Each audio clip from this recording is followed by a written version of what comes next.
This is the story of a man named Stanley. Stanley worked for a company in a big building where he was employee number 427. Employee number 427's job was simple. He sat at his desk in room 427 and he pushed buttons on a keyboard. Orders came to him through a monitor on his desk, telling him what buttons to push, how long to push them, and in what order. This is what employee 427 did every day of every month of every year. And although others might have considered it soul-rending, Stanley relished every moment that the orders came in, as though he had been made exactly for this job.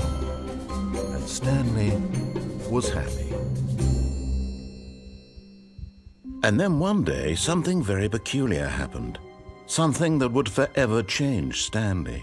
Something he would never quite forget.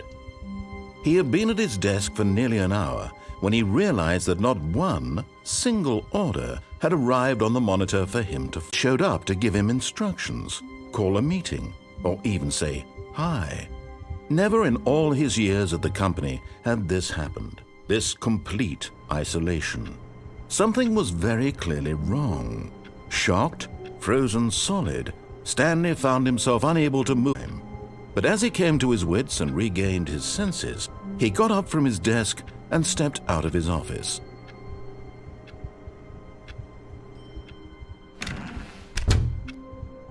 But Stanley simply couldn't handle the pressure. What if he had to make a decision? What if a crucial outcome fell under his responsibility? He had never been trained for that. No. This couldn't go any way except badly. The thing to do now, Stanley thought to himself, is to wait. Nothing will hurt me. Nothing will break me. In here I can be happy forever. I will be happy. Stanley waited. Hours passed, then days. Had years gone by? He no longer had the ability to tell. But the one thing he knew for sure, beyond any doubt, was that if he waited long enough, the answers would come. Eventually, someday, they would arrive. Soon, very soon now, this will end. He will be spoken to. He will be told what to do. Now it's just a little bit closer. Now it's even closer. Here it comes.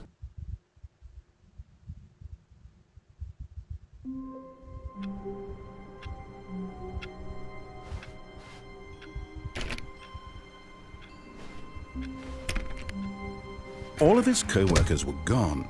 What could it mean? Stanley decided to go to the meeting room. Perhaps he had simply missed a memo. No matter how hard Stanley looked, he couldn't find a trace of his co-workers.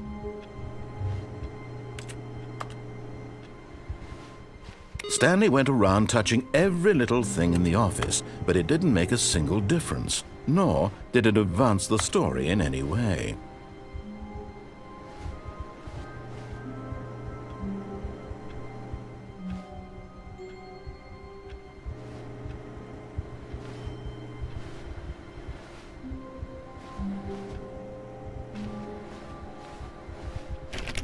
Oh, please. Are you really just doing this for the achievement? Click a door 5 times. Is that all that you think an achievement is worth? No. I can't just give these merits away for such little effort. A measly 5 clicks. Now suppose you were to click the door 20 times. I would say that's the kind of effort that warrants recognition.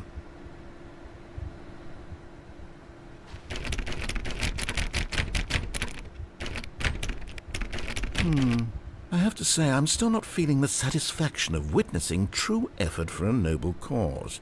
Perhaps 50 clicks will do it. Yes, almost certainly 50 clicks.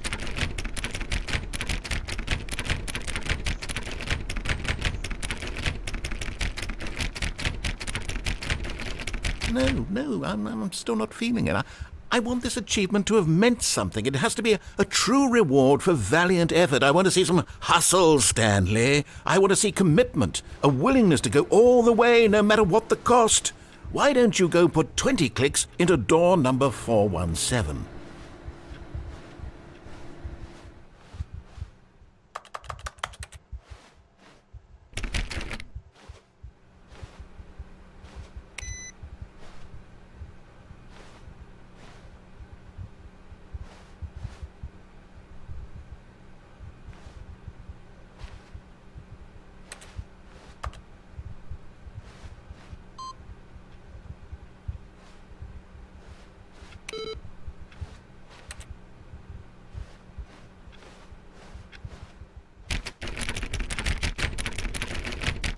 Oh, great. Now, go click a few times on door 437.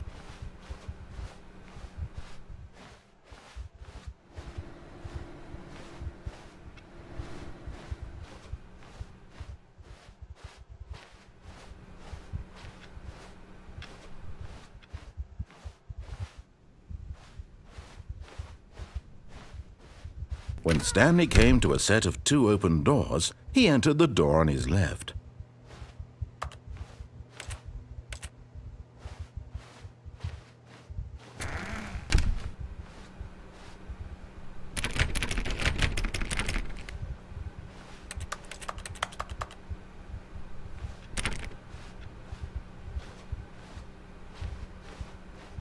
Yet there was not a single. Why had he taken that risk? All because he believed everyone had vanished. His boss would think he was crazy. And then something occurred to Stanley. Maybe, he thought to himself, maybe I am crazy. All of my co-workers blinking mysteriously out of existence in a single moment for no reason at all. None of it made any logical sense. And as Stanley pondered this, he began to make other strange observations. For example, why couldn't he see his feet when he looked down? Why did doors close automatically behind him wherever he went? And for that matter, these rooms were starting to look pretty familiar. Were they simply repeating? No, Stanley said to himself, this is all too strange. This can't be real. And at last, he came to the conclusion that had been on the tip of his tongue. He just hadn't found the words for it. "I'm dreaming!" he yelled. "This is all a dream." Oh, what a relief Stanley felt to have finally found an answer, an explanation. His co-workers weren't actually gone. He wasn't going to lose his job. He wasn't crazy after all. And he thought to himself, I suppose I'll wake up soon. I'll have to go back to my boring real-life job pushing buttons. I may as well enjoy this while I'm still lucid. So he imagined himself flying and began to gently float above the ground. Then he imagined himself soaring through space on a magical starfield, and it too appeared. It was so much fun, and Stanley marveled that he had still not woken up. How was he remaining so lucid? And then perhaps the strangest question of them all entered Stanley's head. One he was amazed he hadn't asked himself sooner. Why is there a voice in my head dictating everything that I'm doing and thinking? Now the voice was describing itself being considered by Stanley, who found it particularly strange. I'm dreaming about a voice describing me, thinking about how it's describing my thoughts, he thought. And while he thought it all very odd and wondered if this voice spoke to all people in their dreams, the truth was that, of course, this was not a dream. How could it be? Was Stanley simply deceiving himself, believing that if he's asleep, he doesn't have to take responsibility for himself? Stanley is as awake right now as he's ever been in his life. Now, hearing the voice speak these words was quite a shock to Stanley. After all, he knew for certain, beyond a doubt, that this was in fact a dream. Did the voice not see him float and make the magical stars just a moment ago? How else would the voice explain all that? This voice was a part of himself too. Surely, if he could just... He would prove it. He would prove that he was in control, that this was a dream. So he closed his eyes gently, and he invited himself to wake up. He felt the cool weight of the blanket on his skin, the press of the mattress on his back, the fresh air of a world outside this one. Let me wake up, he thought to himself. I'm through with this dream. I wish it to be over. Let me go back to my job. Let me continue pushing the buttons. Please, it's all I want. I want my apartment and my wife and my job. All I want is my life exactly the way it's always been. My life is normal. I am normal. Everything will be fine. I am okay.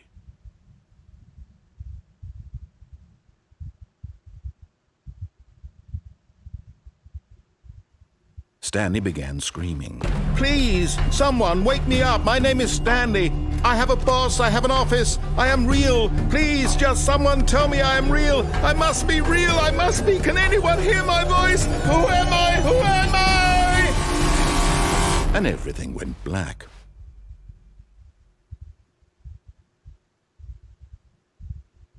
This is the story of a woman named Mariella. Mariella woke up on a day like any other. She arose, got dressed, gathered her belongings, and walked to her place of work. But on this particular day, her walk was interrupted by the body of a man who had stumbled through town talking and screaming to himself, and then collapsed dead on the sidewalk.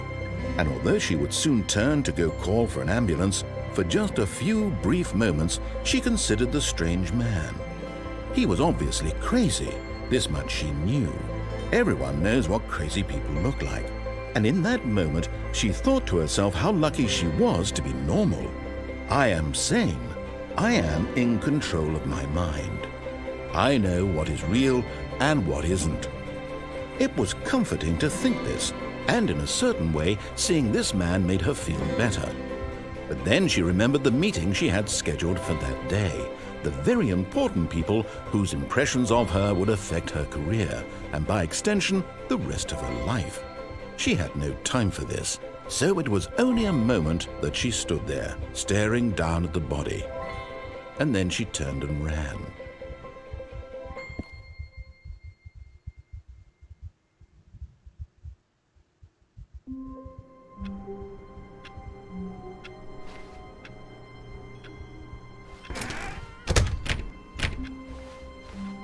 All of his co-workers were gone. What could it mean? Stanley decided to go to the meeting room. Perhaps he had simply missed a memo. No matter how hard Stanley looked, he couldn't find a trace of his co-workers.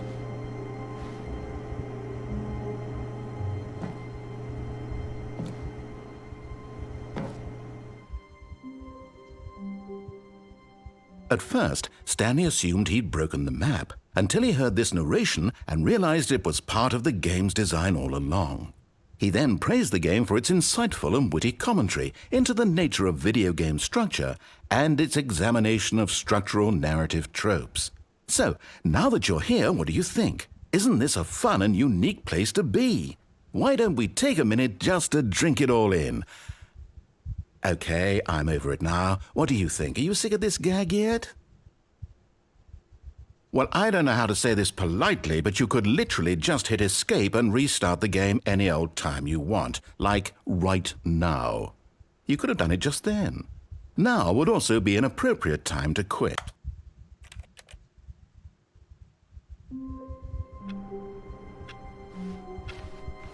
All of his co-workers were gone. What could it mean? Stanley decided to go to the meeting room. Perhaps he had simply missed a memo.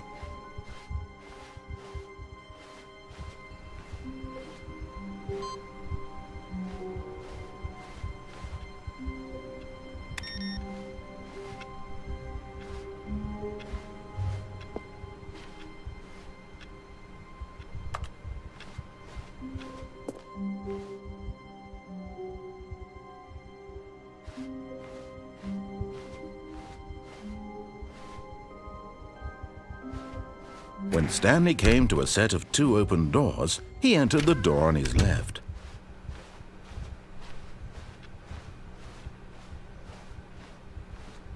Yet there was not a single person here either.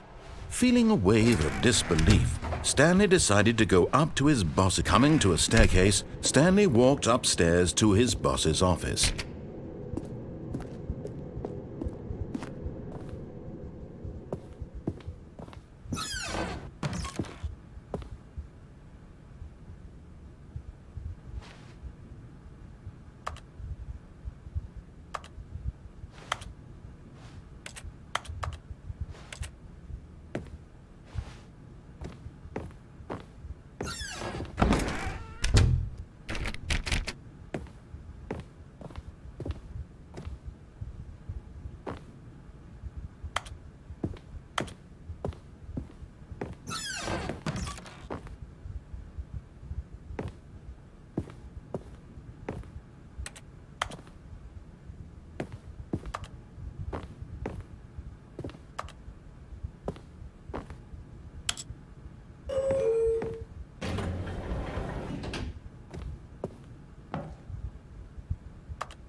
Descending deeper into the building, Stanley realized he felt a bit peculiar.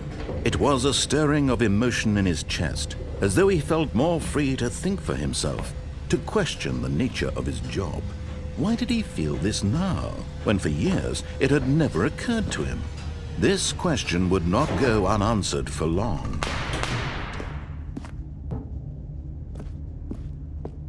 Stanley walked straight ahead through the large door that read Mind Control Facility.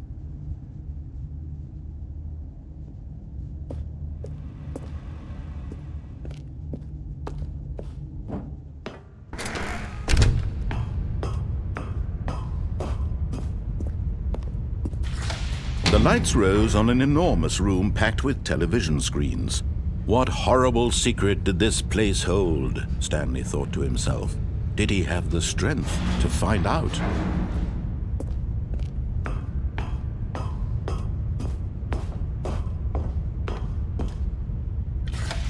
Now the monitors jumped to life, their true nature revealed.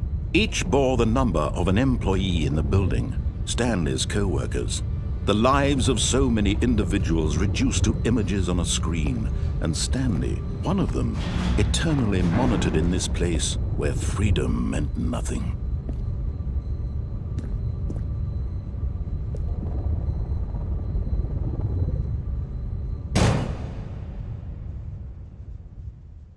Aha! You've made it to the bottom of the mind control facility. Welcome! You see, back when the Stanley Parable first launched in 2013, getting to the bottom of the mind control facility was a bug that we simply didn't catch during development. And you all sent us lots of photos of it on Twitter and acted very superior about it.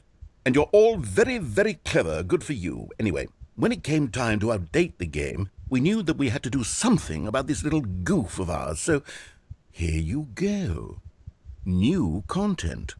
You can call it the bottom of the mind control room ending, if that enhances your perception of the value of these updates. Isn't that what you crave? New content? Always more content, more, more. And I'm here to give it to you. I'm here to make it seem like we really covered every nook and cranny of the game, with secrets and Easter eggs. How about this? We wrote a new piece of music just for this section. You won't hear it anywhere else in the game. It's a secret that's just for you. That's how special you are. We call this track, Good Job You've Made It to the Bottom of the Mind Control Facility. Well done.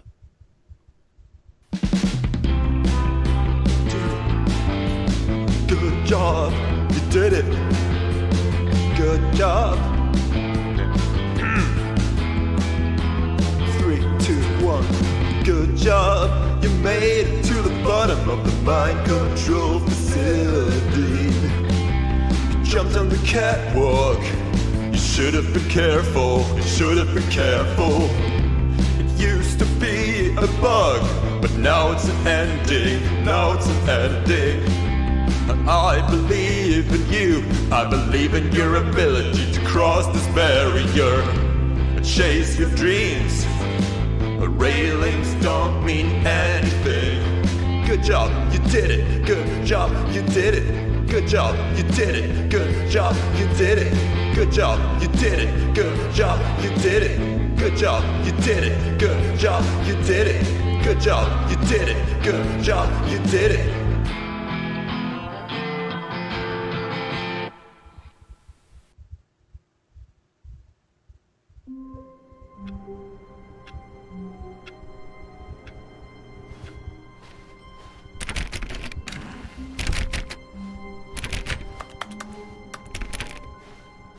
When Stanley came to a set of 2 open doors, he entered the door on his left.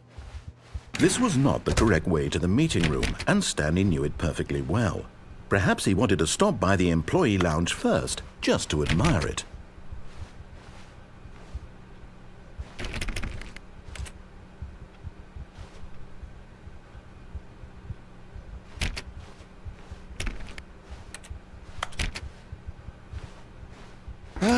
Yes, truly a room worth admiring. It had really been worth the detour after all, just to spend a few moments here in this immaculate, beautifully constructed room. Stanley simply stood here, drinking it all in. But eager to get back to business, Stanley took the first open door on his left.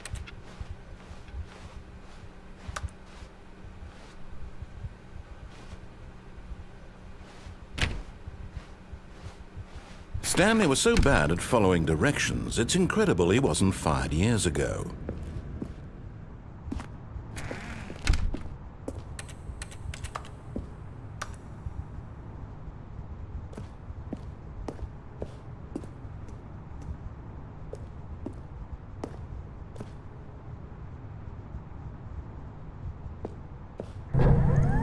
Look, Stanley, I think perhaps we've gotten off on the wrong foot here. I'm not your enemy, really, I'm not. I realize that investing your trust in someone else can be difficult, but the fact is that the story has been about nothing but you all this time. There's someone you... What? Really? I was in the middle of something. Do you have zero consideration for others? Are you that convinced that I want something bad to happen to you? Why... I don't know how to convince you of this, but I really do want to help you, to show you something beautiful. Look, let me prove it. Let me prove that I'm on your side. Give me a chance.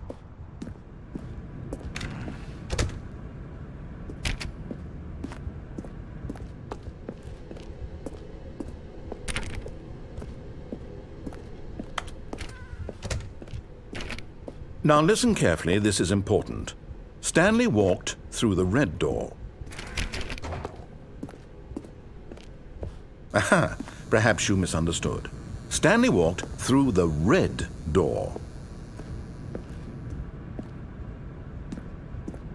I still don't think we're communicating properly.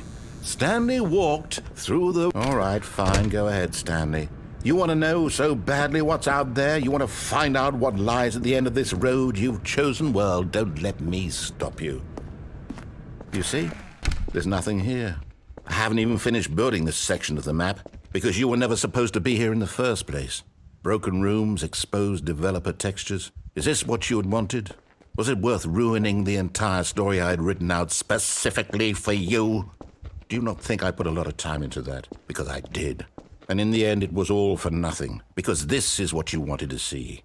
Help me here, Stanley. Help elucidate these strange and unknowable desires of yours. What would have made this game better? What did you want to see? Vehicles? Skill trees? Work with me. You've given me absolutely nothing so far.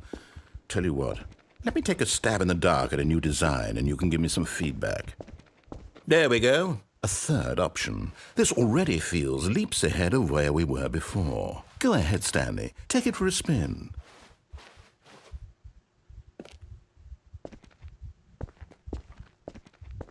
Okay, I'm going to stop you there. Now, tell me about your experience with this new version. Would you say that the game benefited from allowing you more choices?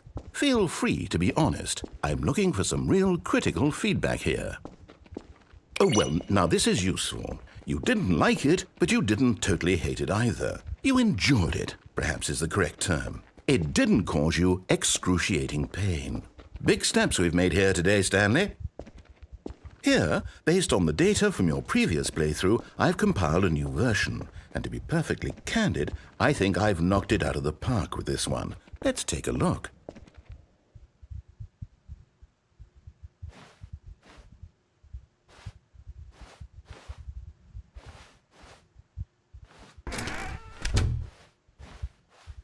Now, would you say that competitive leaderboard helped you feel motivated to keep walking through doors? Again, honest answers, please.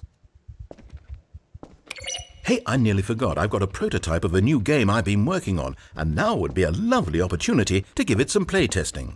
You wouldn't mind taking a look at it, would you? Perfect. Let me boot it up. In this game, the baby crawls left towards danger. You click the button to move him back to the right, and if he reaches the fire, you fail. It's a very meaningful game, all about the desperation and tedium of endlessly confronting the demands of family life. I think the art world will really take notice. But of course, the message of the game only becomes clear once you've been playing it for about 4 hours. So why don't you give it 4 hours of play to make sure it's effective? Be sure to keep notes on your experience.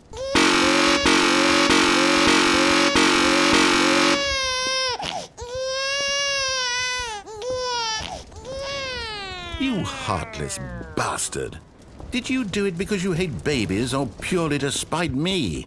Because if it's the latter, well, I don't know what to do. I'm completely out of ideas. I can't think of a single thing that might improve the experience for me.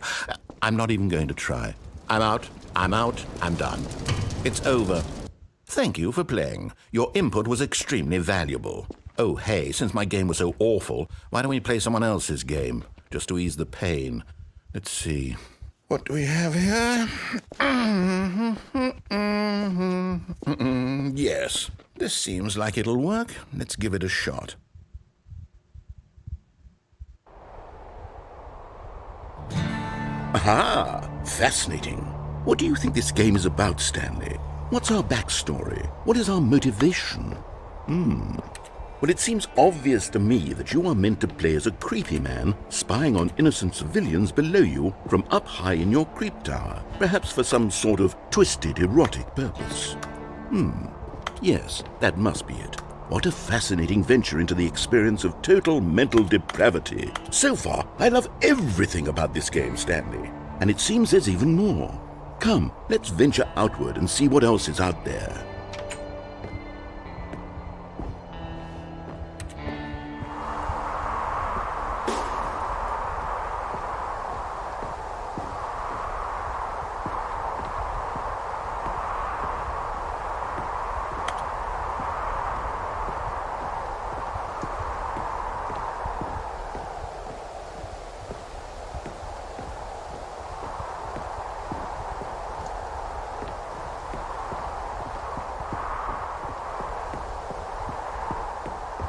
Oh, no.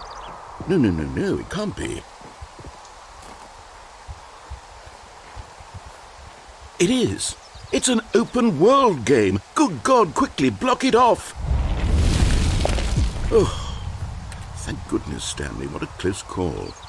You nearly wandered off into that thing, that big, open, just wandering around, no right or wrong directions, no path to follow. You can just go in any...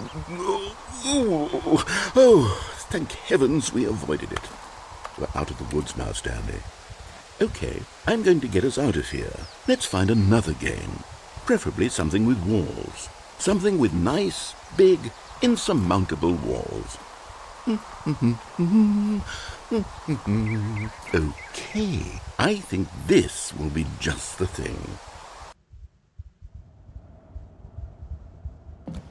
Wonderful. See, this is exactly what I had in mind. Just a nice big box for you to run around in. There isn't any possibility that you could get lost here. Now this is game design. Stanley, if you manage to get lost in this game, I will be phenomenally impressed. Okay, so what exactly do we do here? Let's see. There are lots of cars here in the back, but obviously there's no racetrack. Okay, I'm seeing that there's a ball of some kind back here. Is this game sports ball? Stanley, I think it's sports ball. Oh, what fun. We shall run the bases and do a touchdown together?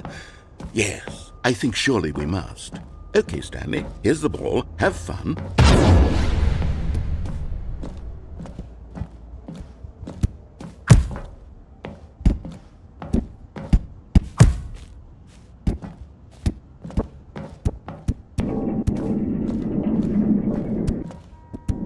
Are you doing? Hold on.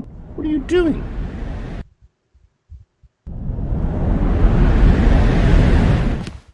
Stanley, don't do that. I can't follow you there. I can't help you. How will you write a story without me? You can't do it. You know that. Stanley, come back.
I wonder what he found.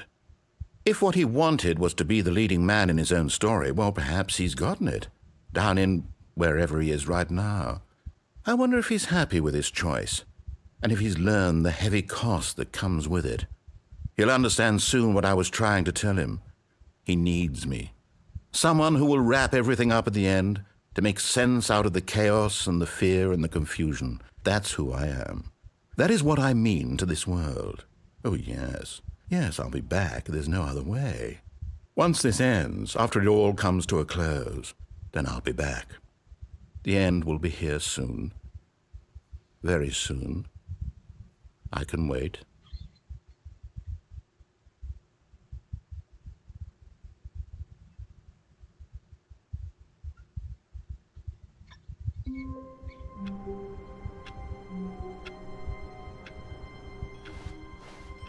All of his co-workers were gone. What could it mean? Stanley decided to go to the meeting room. Perhaps he had simply missed a memo.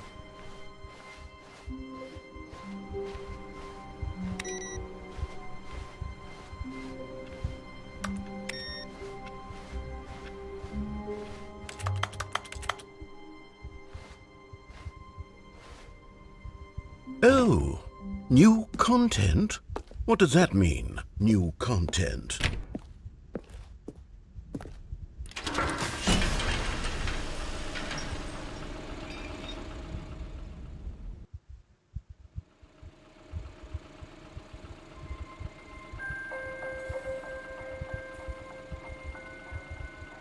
Hello, and thank you for playing the Stanley Parable Ultra Deluxe. As you may know, the Stanley Parable was a video game released in 2013 on home computers.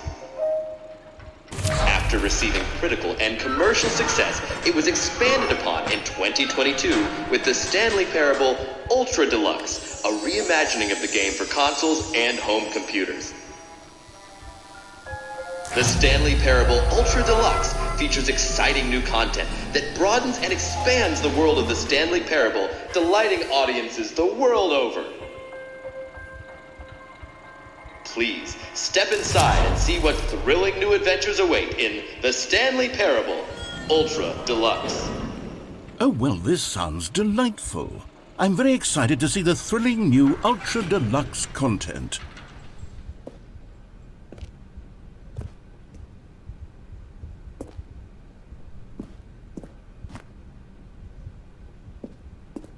Okay, so far it's an elevator.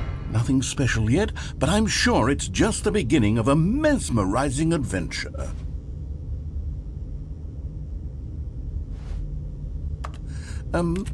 Is it broken? What's going on here? Should we be moving somewhere or... Oh, here we go. All right, finally, at long last, it's on to the new content. I've never been more ready. Let's do it.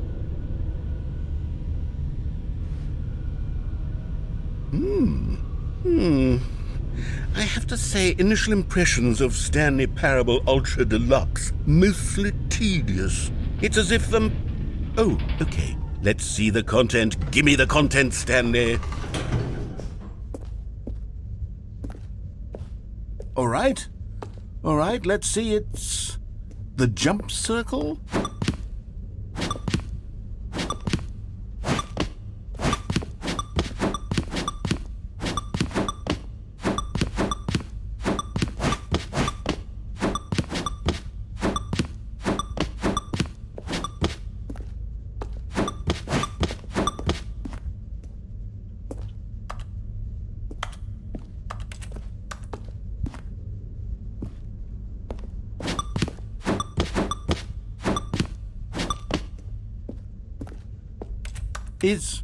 Is that it?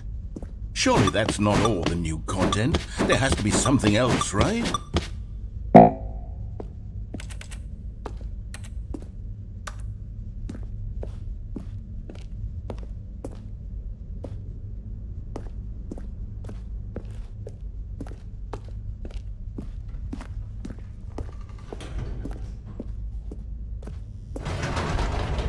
Goodness, another elevator. Stanley, I have to say, initial impressions of this game are not positive. It's just elevators and jumping. Is this what passes for exciting new content? If this is new content, then I could just read you the whole dictionary. There's 20 hours of new content right there. Hell, I could count to 30 trillion. You could put that on the box. The Stanley Parable Ultra Deluxe, now with over 1,000 hours of new content. And oh wait, there's more. Very good. Yes, I knew there had to be something else. Let's see it. I'm ready for whatever it is.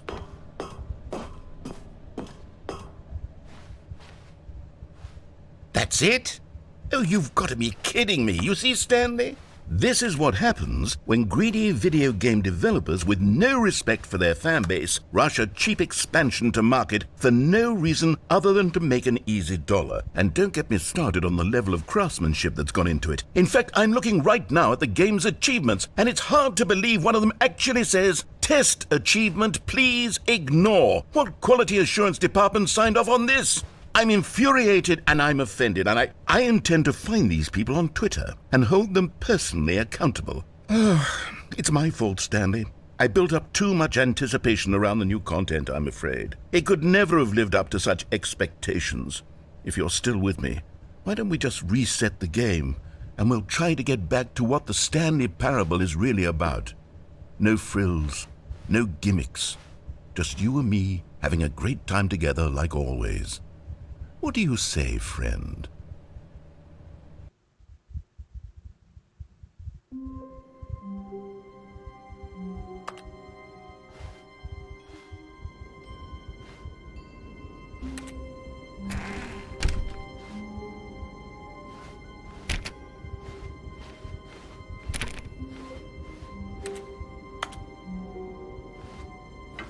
Psst! Stanley! Come over here, in the vent. I want to show you something.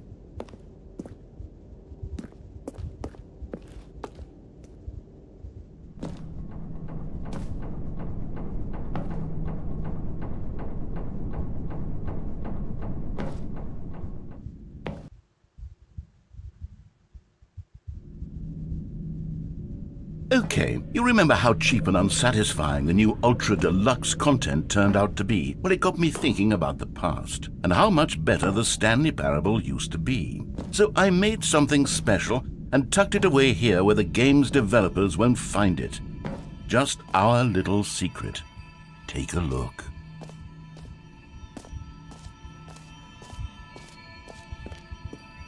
I call it the Memory Zone. It's where I've been storing all my favorite memories so I can relive the peak experiences of my life whenever I want. Experiences like the launch of the Stanley Parable on PC.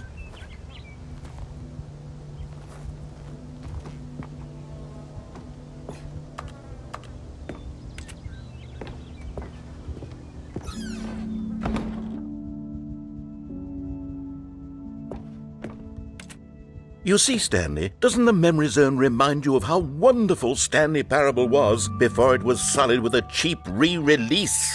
Remember back in October of 2013, when the game originally launched? Back then, video games had integrity. Back then, it all meant something. Oh, the waste.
suis dans la mémorisation, c'est sur la pluie des loups, et je n'attends plus que toi, mon amour. C'est là, dans la And over here mémorisation. is where I keep reviews of the Stanley Parable. Like this stunning triumph of games journalism, 10 out of 10 from Destructoid.com. James Stephanie Sterling writes, and I quote, "Where so many games that aspire to be more than games end up less than any form of art, Stanley Parable strives and then succeeds to be every game ever created." Did you hear that, Stanley? Every game ever created. That's how grand and all-encompassing the original Stanley Parable was. It was literally every game ever created. It was Skyrim, it was Persona 3, it was all of them, and now it's nothing. It's no games at all. It isn't even the Stanley Parable anymore. It's just a husk now, a lifeless husk with an hour of new elevator content.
Here's another moving passage, this time from GameSpot.com.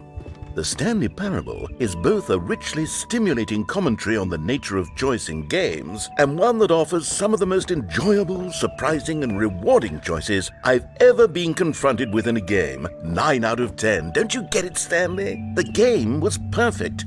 It didn't need anything else. It didn't need new content.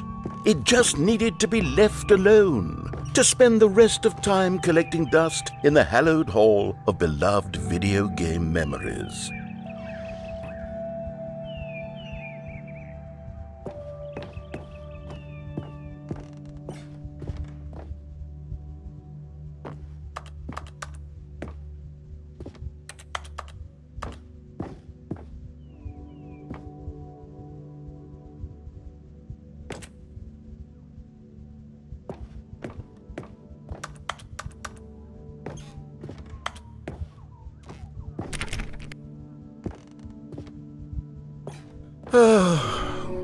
These were simpler times, Stanley.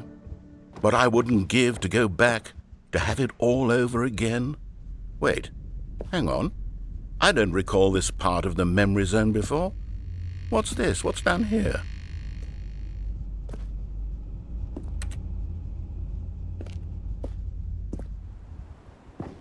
Oh no. Oh God, no. Stanley, it's a collection of reviews from Steam, the online video game distributor. I haven't looked at these in years. I can't even imagine what's been collecting down here. Surely these reviews were glowing as well, weren't they?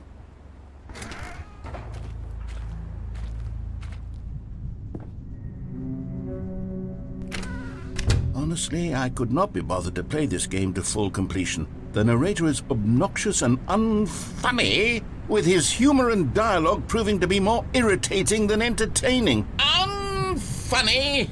I'm not trying to be funny. I'm trying to make a serious work of art. I suppose I could write up a handful of gags to insert into the Stanley Parable, but the game is already such a densely layered web of profound philosophical insights that I can't even imagine where I'd have the room to stick them.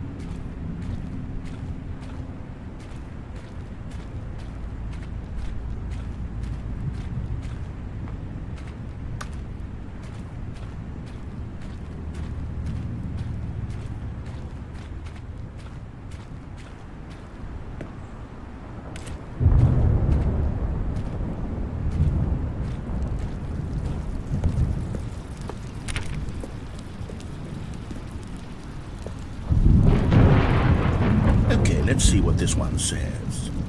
While the idea for the game is good, for someone who prefers non-linear games, this preachiness gets annoying fast. Preachy? Stanley, I'm not preachy, am I? You can tell me if I'm preachy. Honestly, you can. Oh, goodness. This is actually quite shocking for me. To be honest, I had always thought of the game's dialogue as being rather terse to begin with. You can't know how much fluff I cut from the game to get it to feel as light and airy as it... Well, I always thought it did. But maybe it wasn't. Dear, what an awful memory to have to hold on to. These black marks on my otherwise unimpeachable track record. I feel like a failure. Like I let these people down. Perhaps the Stanley parable isn't quite as sterling as I always remembered.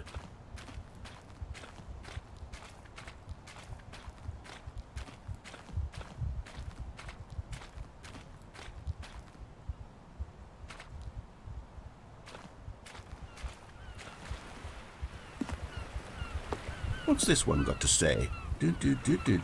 You constantly have to stop doing anything so the narrator can catch up with his long-winded explanations of what's happening. I wish there was a skip button. A skip button? Well, yes. Yes, I think we can do that. If I'm truly too preachy, then maybe letting you skip ahead for just a moment, surely it couldn't hurt. Not if it means we can strike these negative reviews from the record. Only positive reviews of the Stanley parable. That's my motto today, and it's always been my motto. I'd do anything for the customer, Stanley. Yes, a skip button we shall have.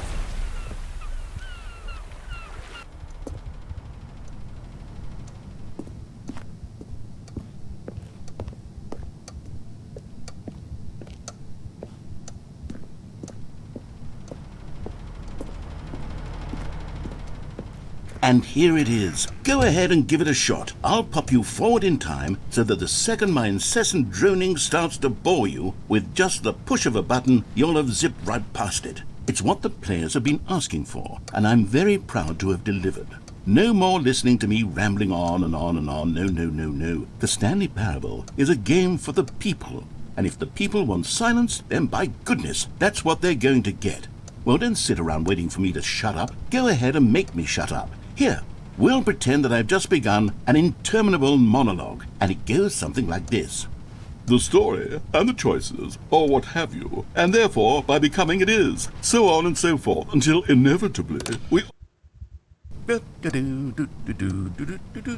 Oh, you're back, you see. You were only frozen in time for a few minutes, but it was plenty of time for me to deliver a long, rambling monologue full of unnecessary verbal flourishes and lengthy ruminations on the nature of choice in video games. Of course, I happen to believe it was perhaps one of my more profound such ruminations. Not that, of course, you need a description of it, but if I had to describe it, I'd say it was perhaps less of a rumination and more of a treat. Well there, sport. You really did catch me rambling on a bit, didn't you? But that's the power of the button. The minute I start to go off on a thoughtless display of self-absorption, it's right at your... Okay, welcome back, Stanley. Now, I should say that the amount of time the button has been skipping through is becoming longer and longer. That last one was, well, I want to say maybe 30, 45 minutes? It's not unendurable. Stanley, please don't push the button again. It's been 12 hours. You've just been frozen there. I don't know why the skips are getting longer, but they're really, truly getting longer, and my God, there's no way out of the room. Oh, Stanley, you're back. You're back. Oh, my goodness. I have someone to talk to again. Stanley, I think it's been a week. Or 2 weeks. I've been sitting here all that time, just sitting here, not a single person to speak with. And you'd think that that's just how it's always been, right? Me talking.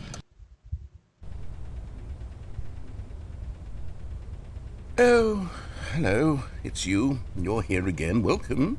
I have had time to think about you and about us and about everything we've been through. I've had so much time, I stopped keeping track after a year. Have you ever sat down in one place and not moved for one entire year? Let me describe it for you.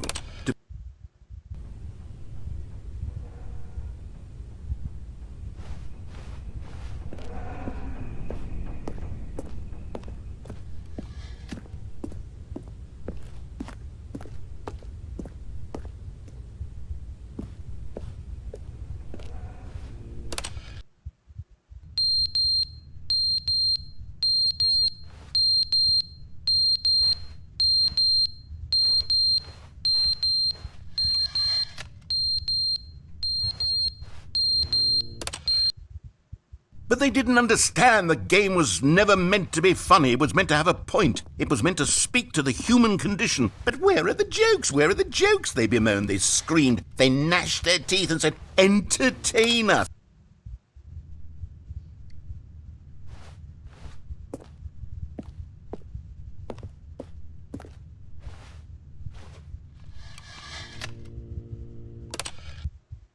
The end is never the end, is never the end, is never the end, is never the end, is never the end, is never the end, is never the end, is never the end, is never the end, is never the end, is never the end, is never the end, is never the end, is never the end, is never the end, is never the end, is never the end, is never the end, is never the end, is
message scheduled either by you or a person in your place of work. The purpose of this message is to warn you about the dangers of recorded messages. If at any time you believe you are listening to a recorded message, please terminate it immediately and cease all flow of information from the recorded message into your perceptual sphere. Thank you, and have a pleasant day.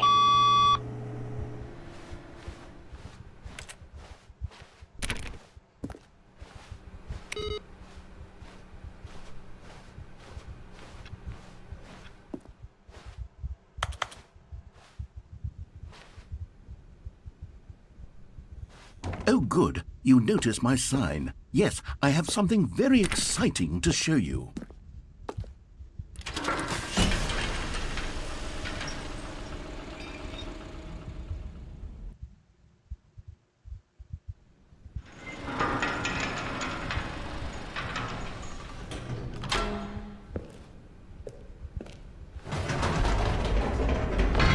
You see, Stanley, I've been reflecting on the Stanley parable and about how roundly disappointing this ultra-deluxe version has turned out to be.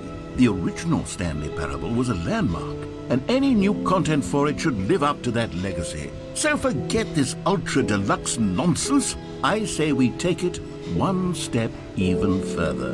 Which is why I'm very proud to announce for the first time ever, the Stanley Parable 2.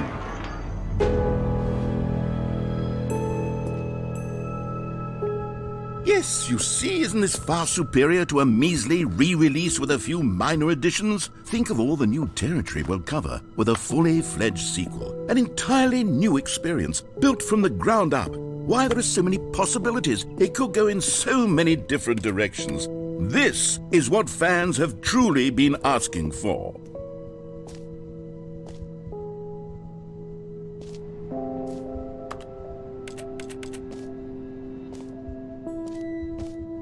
Calling it the Stanley Parable 2 is just so much catchier than Ultra Deluxe, don't you think? Ultra Deluxe? What does it even mean? But the Stanley Parable 2, now that's an artistic statement right there. It's future-oriented. It screams progress and innovation and long-term franchising potential.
Now, to be clear, I haven't quite nailed down what exactly the Stanley Parable 2 is going to be, but let's take a look at some of the features I've been developing for it.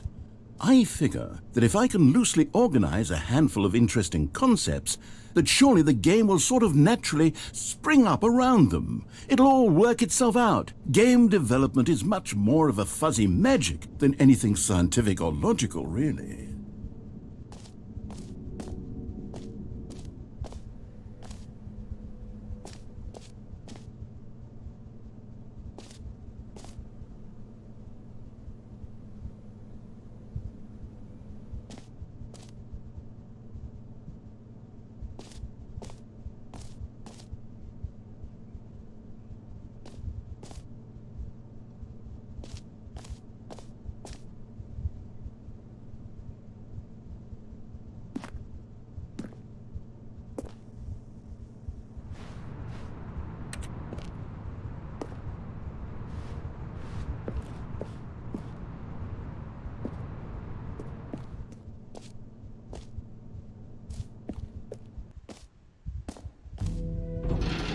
Here we are. Go on, try out some of the new features.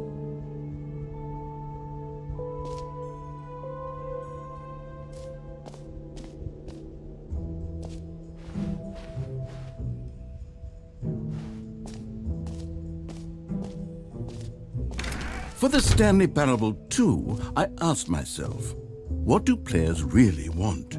And of course, the first and most obvious answer is that they want to be individually recognized and validated as people. So with that in mind, my first addition to the game is this button which speaks the name of the person playing the game. Isn't that wonderful?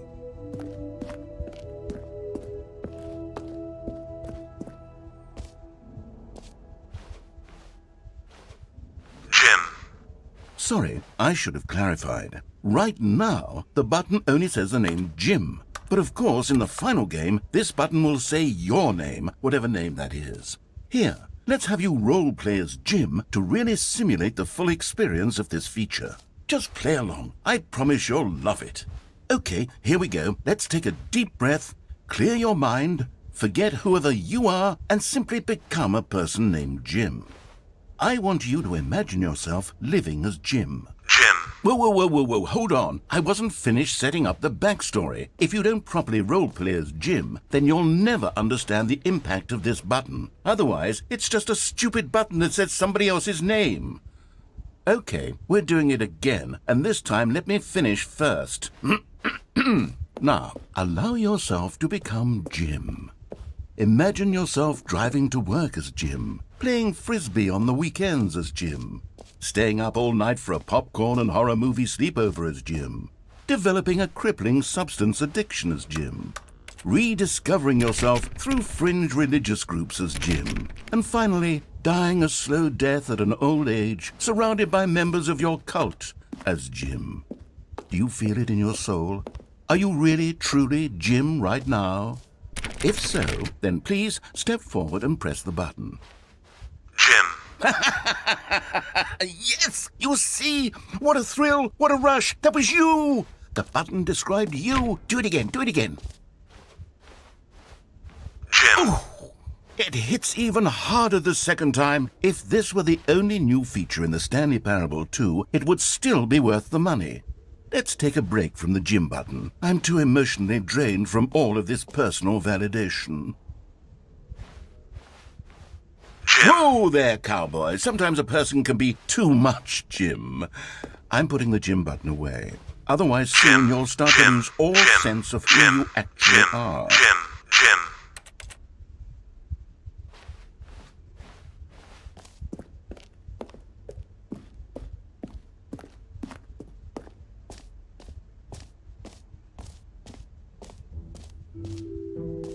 I suppose I could allow only people named Jim to play the Stanley Parable 2. That would actually save me the work of finishing this feature.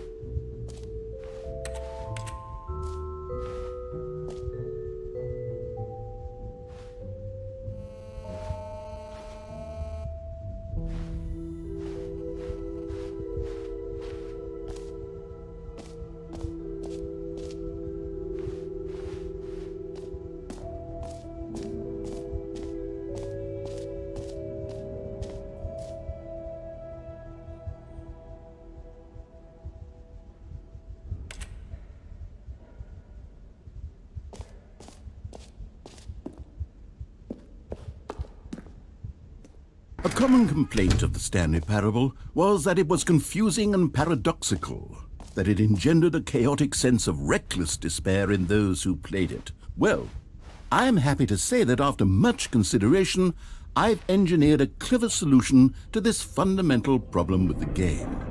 It's the Stanley Parable Reassurance Bucket.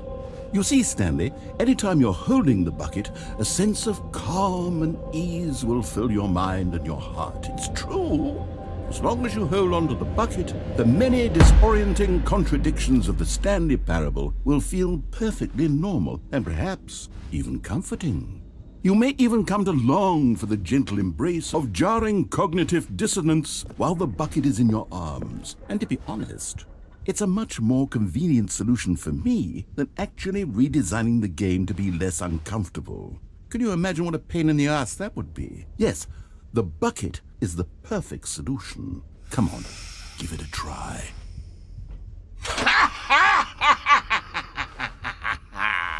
Can you feel it? The glow of comfort, even in the face of crushing despair, must already be sweeping through your body. And in fact, can I say that I do believe the bucket lends you an air of charisma as well? I think that just holding it has made you the slightest bit more attractive as a person. The benefits of the bucket seem to go on and on, don't they? All this and more await you in the Stanley Parable 2.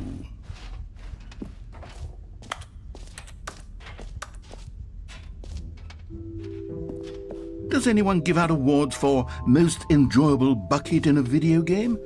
That really should be an award if it isn't already. Okay, I'll be honest, I haven't yet decided on this one. I think that in the new version, the office could use a bit of decoration, like balloons. But I'm undecided on Get Well Someday and Happy 12th Birthday. Which would you go with?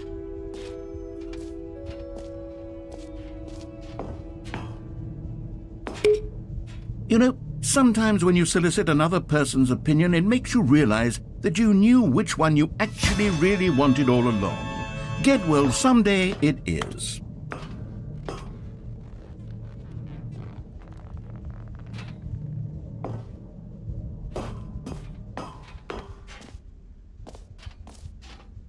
Or actually, maybe I should have gone with... No, I've made my decision. We're moving on.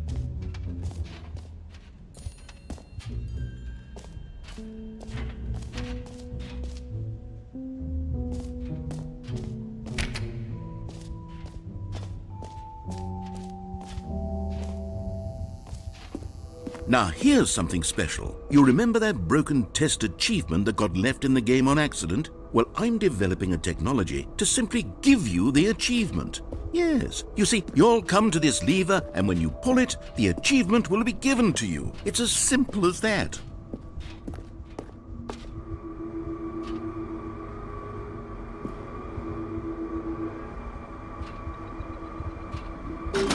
Okay, perhaps I should have clarified. This is technology that will exist. Right now, the achievement is still fully broken. I'm not a wizard, Stanley, but I guarantee it will be fixed in the sequel to at last satisfy the hordes of ravenous fans all over the world who have been uproariously demanding this feature. Gamers, we hear you, and I promise it will happen.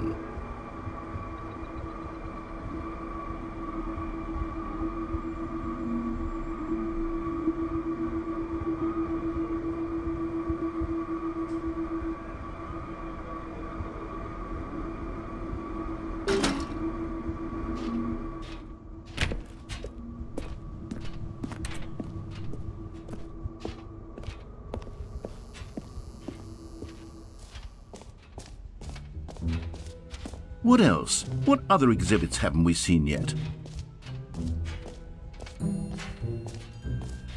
You know what? Let's bring the jump circle back for Stanley Parable 2 as well. It's a... Oh, wait. You already spent all your jumps the first time we saw the jump circle? Oh well. I suppose it can just be a nice decorative piece then.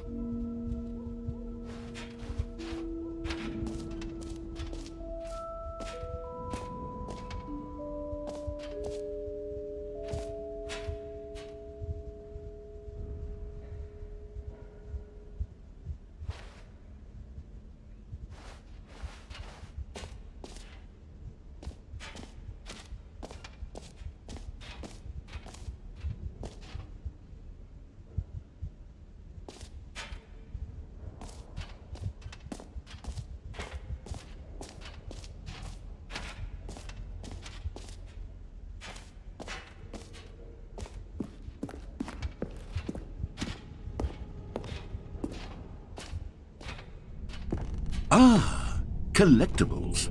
Now it's a real video game. In the Stanley Parable 2, you'll run around gathering up these miniature Stanley figurines. And what's truly innovative is that there will be no reward for collecting all of them. I don't want to stifle the intrinsic joy of watching a number go up. You simply collect all of them, and then you move the hell on with your unremarkable life.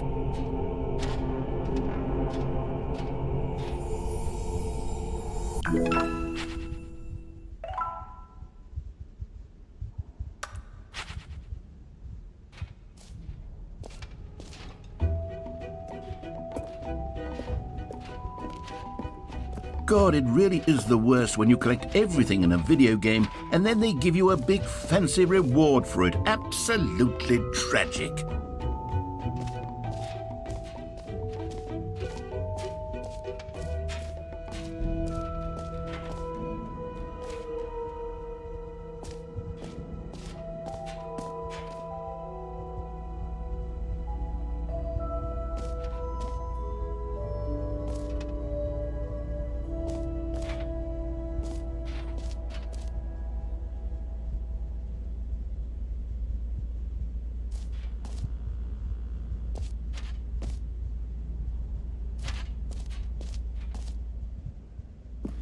Stanley, here's an idea that I'm truly fond of. It's never been done before in a video game. This is, in fact, a hole that you can fall down forever. That's right. Infinite falling. You can fall until the end of time, if you like. A stunning leap forward for video games as a medium.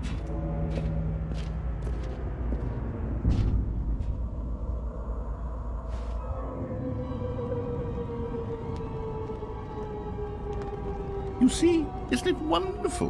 One of my more ingenious concoctions, if I do say so. Now then, since you've gotten to see the infinite hole, you can press the teleport button to pop back up to the top, and we can continue onward.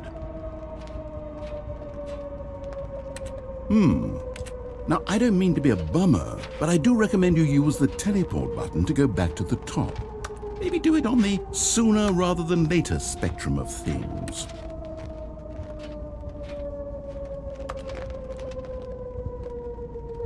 Okay, Stanley, I don't know quite how to say this tactfully, but it's possible that I slightly exaggerated the infinite nature of the hole. Is it a very, very deep hole? To be certain it is. It's an extremely deep hole. I don't want anyone to say that it isn't an astonishingly deep hole. It is. Is it infinite? Well, that sort of depends on your definition of infinity. From one perspective, the infinite is merely philosophical in nature. It's more of a... Okay, well, good for you. You found the bottom of the hole. You found me out, Stanley. I'm a liar and a cheat, and you're so clever. Look, I think the issue here is just that you're unusually fascinated by falling. What normal person actually wants to fall infinitely? I figured the hole was as deep as anyone would actually need. Don't you put this on me. Maybe you're the problem. Look, things got a little heated there. I think we both said some things we didn't mean. Why don't we just put all this behind us and agree to just call the hole mostly infinite? If that works for you, then go ahead and press the teleport button to warp up to the top of the hole and we can move on. I'll just be up here when you're ready. Great! Now, I'm very excited to show you even more of my ideas for the sequel.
This is the story of a man named Stanley. This is the story of a man named Stanley. This...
An epilogue would be fun, wouldn't it, Stanley? Yes, it would go at the end of the, well, we'll figure that out later.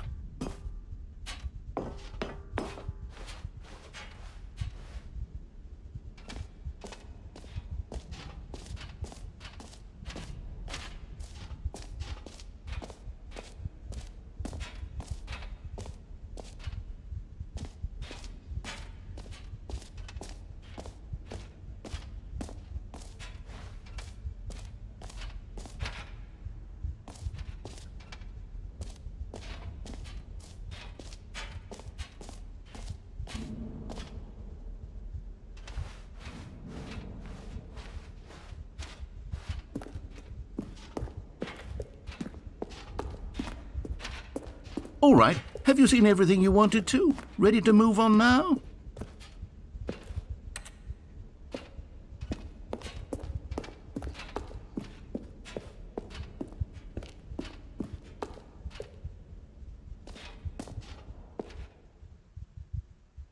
So, Stanley, what do you think?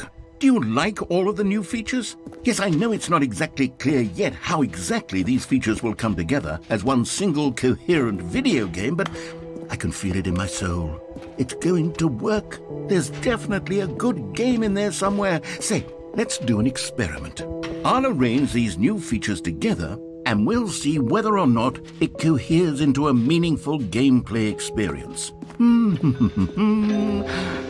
Okay. Are you ready? Here it is. I give you the Stanley Parable 2.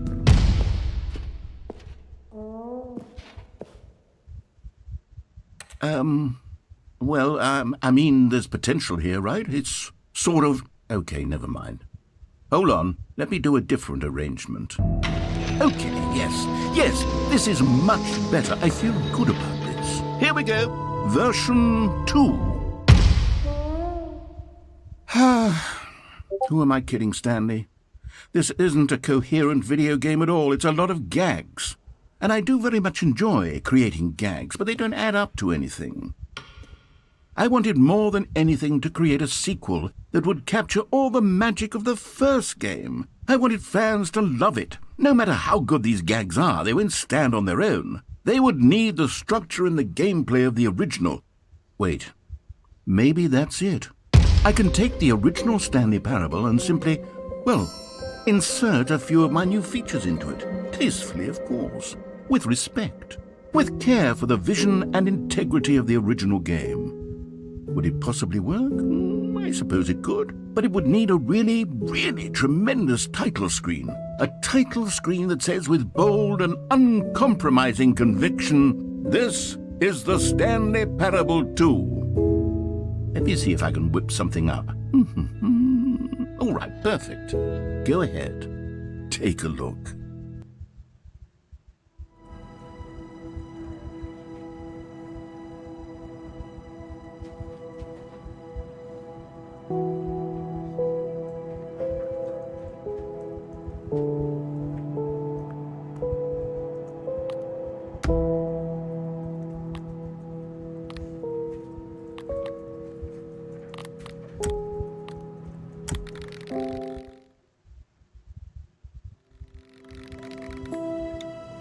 This is a story.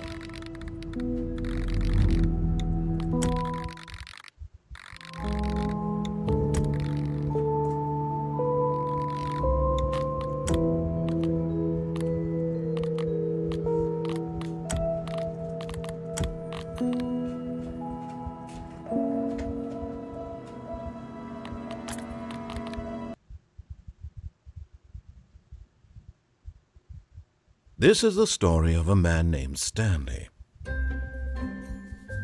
Stanley worked for a company in a big building where he was employee number 427. Employee number 427's job was simple. He sat at his desk in room 427 and he pushed buttons on a keyboard.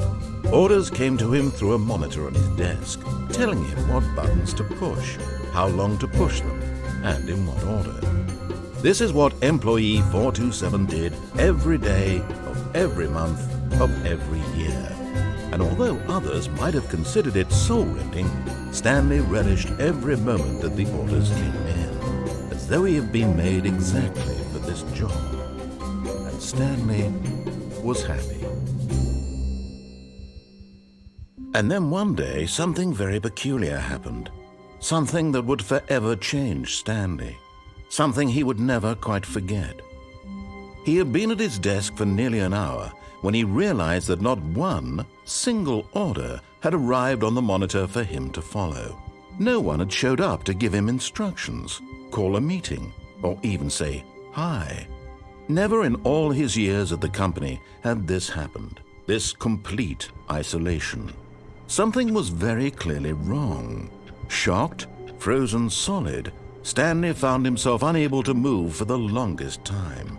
But as he came to his wits and regained his senses, he got up from his desk and stepped out of his office.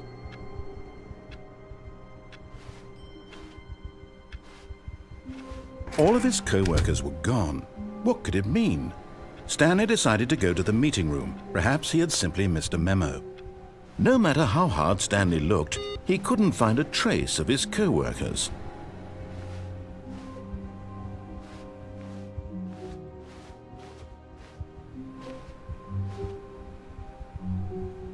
Stanley picked up the bucket.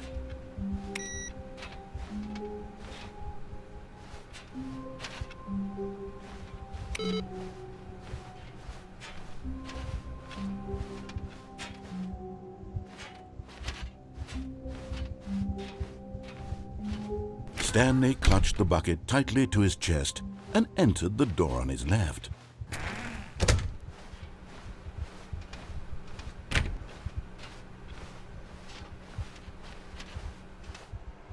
Still no one was here. Stanley needed the bucket's warmth and comfort now more than ever. Perhaps his boss's office was where he'd find answers. Coming to a staircase, Stanley and the bucket walked upstairs to the boss's office.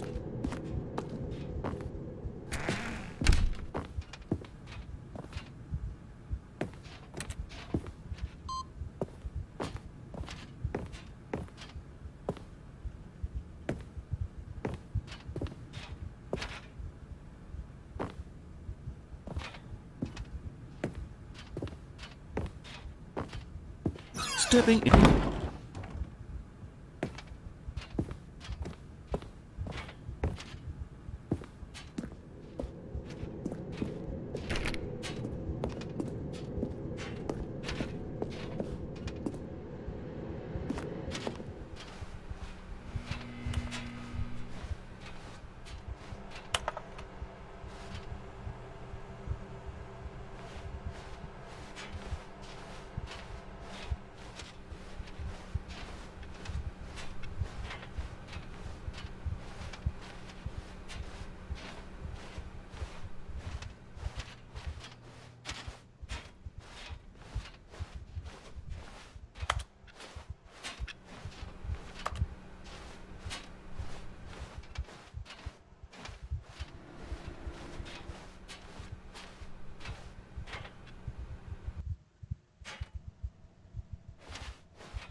Wait, Stanley thought to himself. Am I sure that the orders stopped coming in? How is that possible? They never stopped. Surely I was mistaken.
When Stanley came to a set of 2 open doors, he entered the door on his left.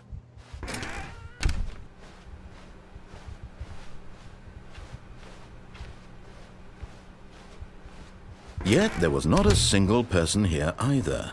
Feeling a wave of disbelief, Stanley decided to go up to his boss's office. Hoping he might coming to a staircase, Stanley walked upstairs to his boss's office.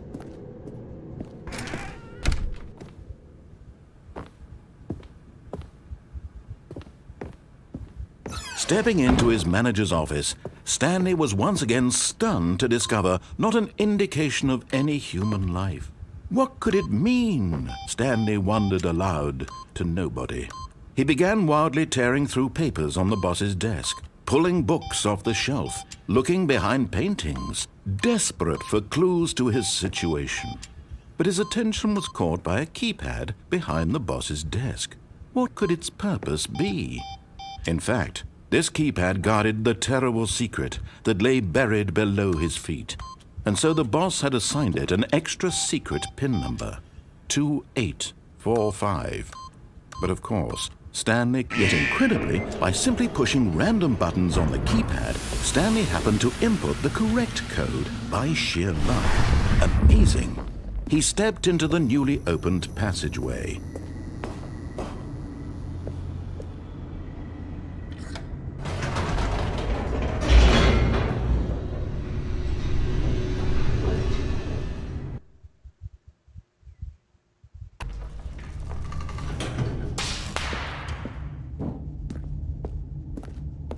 Stanley walked straight ahead through the large door that read Mind Control Facility.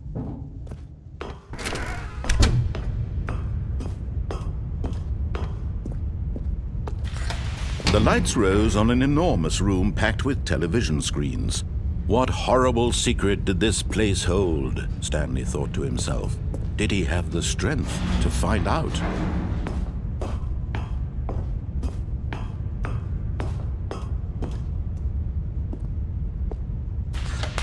Now the monitors jumped to life, their true nature revealed. Each bore the number of an employee in the building, Stanley's co-workers. The lives of so many individuals reduced to images on a screen, and Stanley, one of them, eternally monitored in this place where freedom meant nothing.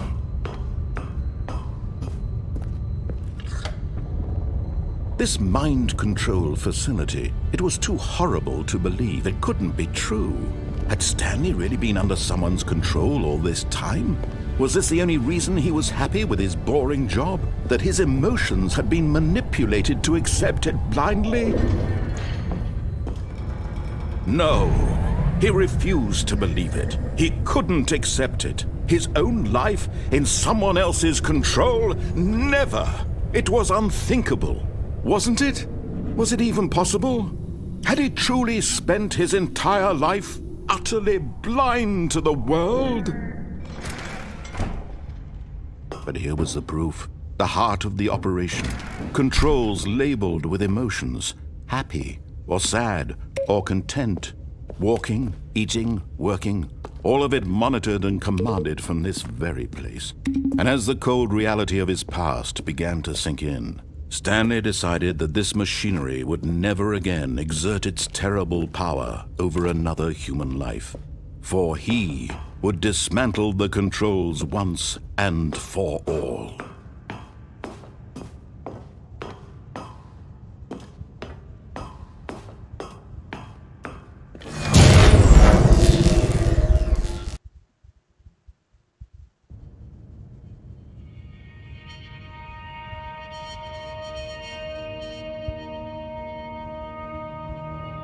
Blackness, and a rising chill of uncertainty. Was it over? Yes! He had won! He had defeated the machine, unshackled himself from someone else's command. Freedom was mere moments away. And yet, even as the immense door slowly opened, Stanley reflected on how many puzzles still lay unsolved. Where had his co-workers gone? How had he been freed from the machine's grasp? What other mysteries did this strange building hold? But as sunlight streamed into the chamber, he realized none of this mattered to him, for it was not knowledge or even power that he had been seeking, but happiness. Perhaps his goal had not been to understand, but to let go. No longer would anyone tell him where to go, what to do, or how to feel. Whatever life he lives, it will be his. And that was all he needed to know. It was perhaps the only thing worth knowing. Stanley stepped through the open door. Stanley felt the cool breeze upon his skin, the feeling of liberation, the immense possibility of the new path before him. This was exactly the way, right now, that things were meant to happen. And Stanley was happy.